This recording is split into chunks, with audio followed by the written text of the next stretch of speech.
Menikah itu bisa kapan aja, tapi ingat, menikah itu hanya untuk sekali seumur hidup. Dan seumur hidup itu lama. Jadi untuk saran aku, untuk semuanya, carilah yang tepat, bukan yang cepat, bukan yang instan. Hola netizen yang tercinta, perceraian Ria Ricis dan Teuku Ryan masih menjadi perbincangan hangat. Baru-baru ini Teuku Ryan mengunggah video klarifikasi di channel YouTube-nya. Video itu menuai sorotan termasuk dari pakar ekspresi Kirdi Putra. Kirdi Putra menilai video klarifikasi Teuku Ryan terkesan dipersiapkan dan bernuansa drama. Ia melihat adanya kejanggalan seperti kamera yang goyang saat Teuku Ryan berbicara. Menurutnya hal ini menunjukkan bahwa video tersebut tidak spontan. Kirdi Putra juga menyinggung vlog lama kebersamaan Teuku Ryan dan Ria Ricis yang menurutnya terlalu dibuat-buat. Ia menilai vlog tersebut sebagai bentuk pencitraan dan tidak mencerminkan realitas hubungan mereka. Nah, gimana nih menurut netizen yang terhormat? Silahkan berkomentar ya. Itu suaminya lebay banget sih ya, gitu. Klarifikasi dikontenin, buang cincin dikontenin, apa segala macam bla bla bla, detail-detailnya diceritain di media sosial, diumbar-umbar segala macam. Hello, kalian nggak sadar kalau si suami itu menikah dengan konten kreator? Ya, inget gak waktu dalam rumah tangga segala-gala aja mereka dikontenin? Ya kan? Dari hal yang sekecil aja mereka kontenin. Apalagi ini masalah besar, segala-gala dikontenin biar menjadi cuan. Ya kan? Ya jadi jangan salahkan kalau sekarang si suaminya itu, mantannya itu segala-gala dikontenin. Itu kan pengalaman. Ya kan? Dari awalnya dikasih ilmu sama mantannya. Ya kan? Segala-gala harus kontenin. Jadi kalau menikah dengan konten kreator, ya segala-gala juga harus kontenin. Bila perlu juga dikontenin. Bener nggak guys? Komen lo. Bener nggak kalau menikah dengan konten kreator? Ya jangan salahkan mantan suaminya lah kalau segala-gala sekarang dikontenin. Wow.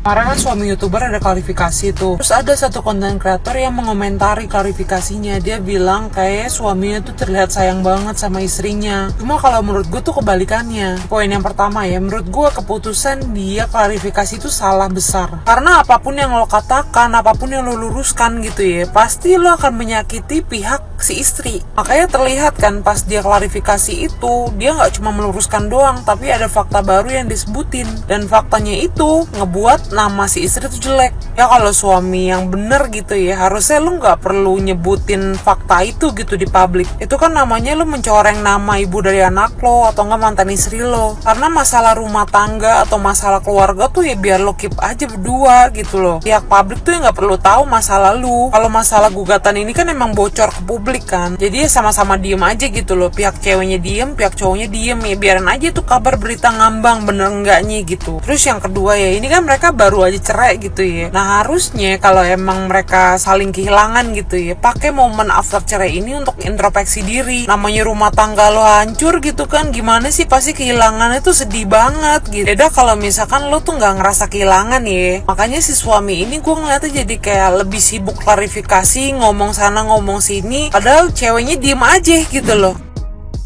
Nanya ke Rian nih, gimana rasanya nikah sama orang yang ekonominya beda banget sama lu, yang lu nggak tahu keuangannya gimana, tapi lu mikirin pengeluarannya gimana.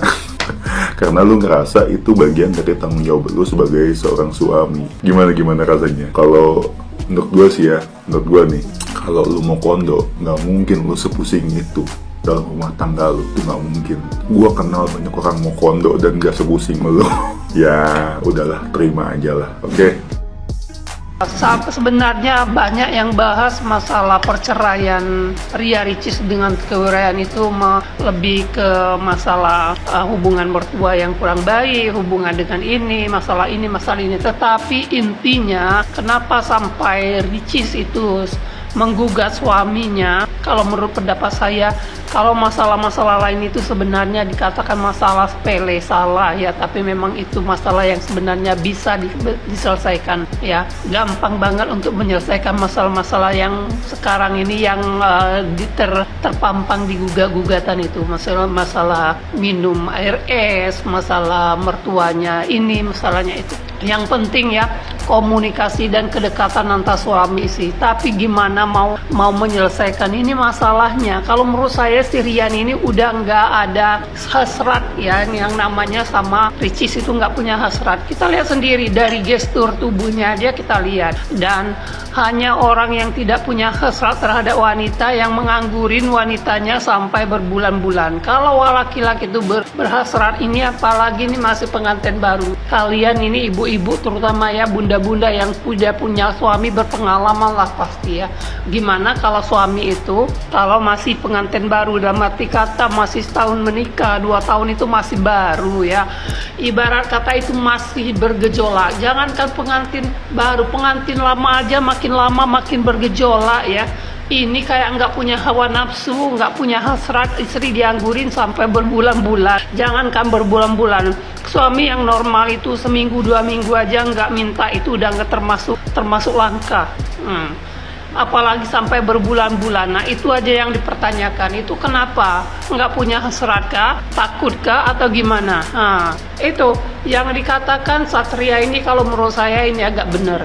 Jadi inti dari permasalahannya itu sebenarnya masalah lain tuh. Iya, masalah lain itu sebenarnya bisa dikomunikasikan. Yang pertama kurangnya cinta kasih sayang. Yang kedua ya gimana mau cinta, gimana mau sayang. Berdekatan aja jarang, disentuh aja kayak risih, dipeluk aja kayak nggak mau. Itu dingin. Kita Ricisnya meluk itu dia kayak menghindar. Ya lihatlah tuh di piti-pitinya dia kayak menghindar ya. Awal-awal kalau dia tahu di syuting ya dia peluk ya, dia mesra. Tapi kalau begitu dia nggak tahu di belakang layarnya dia kayak menghindar, kayak gimana gitu. Bukan kayak suami lah yang memeluk itu, memeluk benar ya, mencium, memeluk itu memang itu kalau laki-laki yang normal ya.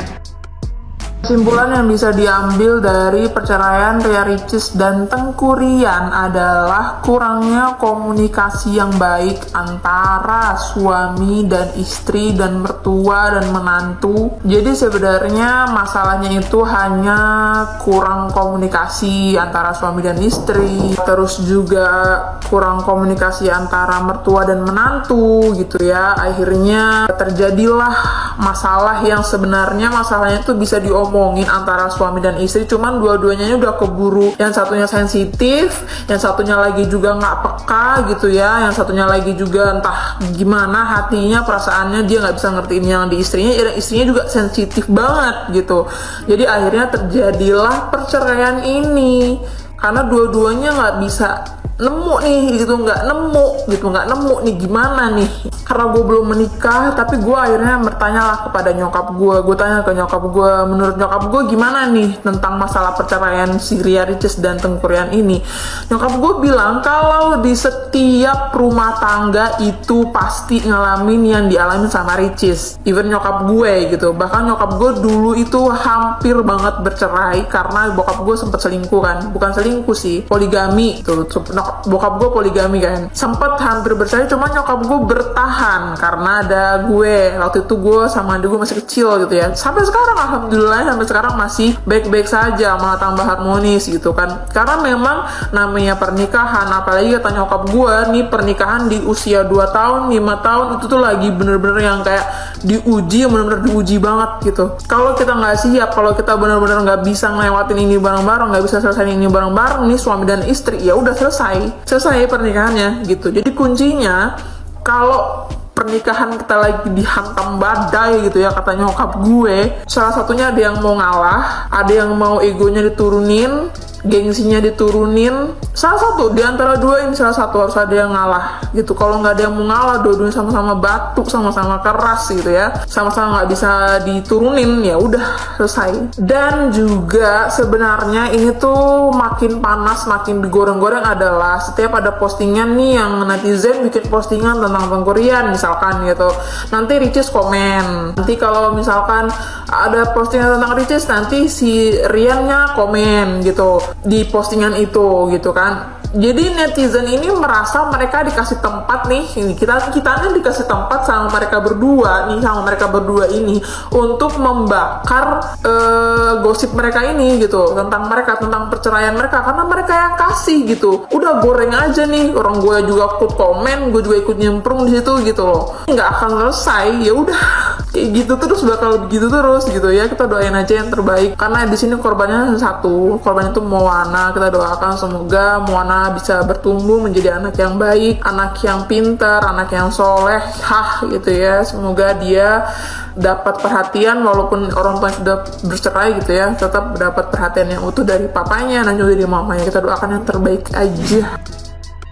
Kalian sudah baca gugatannya Ria Ricis, menarik banget. Tapi di sini aku nggak mau ngomongin Ria Ricis atau mantannya. Di sini kita banyak belajar. Kita harus ingat, menikah itu bukan ajang lomba, bukan ajang keren-kerenan. Terus bilang, oke, aku siap nikah, aku mau nikah sekarang, aku mau nikah besok, aku mau nikah tahun depan. Itu semuanya bisa, gampang diomong. Menikah itu bisa kapan aja. Tapi ingat, menikah itu hanya untuk sekali seumur hidup. Dan seumur hidup itu lama. Jadi untuk saran aku, untuk semuanya, carilah yang tepat, bukan yang cepat, bukan yang instan. Kalau kita sudah menikah, baik cewek atau cowok, kehidupannya itu akan berubah gratis 180 derajat. Kalian harus tahu posisinya suami dan istri, apalagi nanti kalau punya anak, posisinya ayah dan ibu. Apalagi satu nih, buat ibu-ibu di luar sana yang sudah punya anak, cewek atau cowok yang sudah menikah, tolong jangan ikut campur. Aku paling nggak suka loh kalau orang atau mertua atau ibu yang ikut campur urusan anaknya yang sudah menikah. Itu adalah faktor utama yang mengganggu hubungan rumah tangga, apalagi ipar-ipar. Biarkan anakmu hidup dengan keluarganya sendiri. Patuh boleh. Yang harus kalian ingat, yang menemanimu nanti di hari tuamu itu adalah suamimu atau istrimu.